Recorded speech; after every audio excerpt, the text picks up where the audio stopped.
Time now for Better Money. Joel Johnson from Johnson Brunetti Retirement and Investment Specialist is here for another Sunday morning, helping people out there with your money issues, questions you might have, things that people are worried about. So today you're helping us with tricks and traps when it comes to Social Security. Social Security is this, unfortunately, not mysterious enough subject. It's a subject that's too familiar to Americans, and so they just make quick decisions about Social Security without really thinking through the ramifications and the leverage they can have if they make the right decisions with regards to Social Security. Okay, so number one, the age you're talking about. So you're saying if you claim Social Security at 62, you're only going to get 75% of what you would get if you waited just 4 years and took it at 66. That's correct. So if your benefit at 66 would have been $2,000 a month and you take it at 62, you're only going to get $1,500 a month. You just took that $500 a month tax reduction for the rest of your life.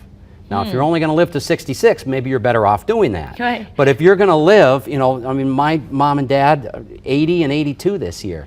And so they would have been much better off, and my dad did wait till he was 70 to collect Social Security, and he's probably going to come out way ahead of the game. He didn't get that early check, but he's got a much bigger check now. Okay, and delaying though isn't always the right thing. It's not always the right thing. It depends on life expectancy, and it depends on what are your income needs. If somebody gets a forced early retirement at age 62 and the decision is to spend money out of their 401k or trigger Social Security, sometimes the right thing to do is trigger that Social Security. So this is a very individual choice also, Kara. All right, so it can be overwhelming. The income planning can be overwhelming for a lot of people. You're saying the wrong decisions actually can cost you hundreds of thousands of dollars, so you can help with that. Absolutely, yeah. It's really important people take this very seriously and they don't just make it a 62 or 66 decision.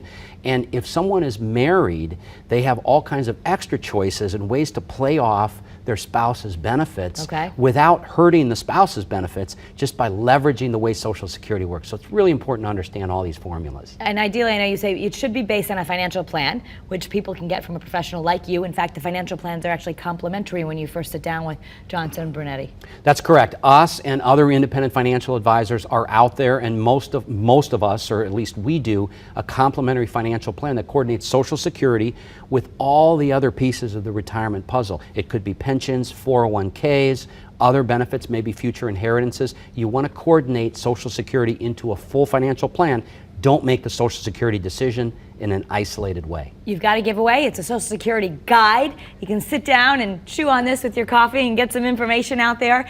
So if you would like this book, or you have questions for Joel and his team, email bettermoney@wfsb.com. It's right there on your screen. You'll get the book and you'll answer people's questions. Yeah, and one of the great things about the book is it simplifies all these things so you know what applies to you right away. You don't have to be a rocket scientist to understand the keys that are in the book about Social Security. All right, great. Joel, thank you for being here. Thanks, Kara.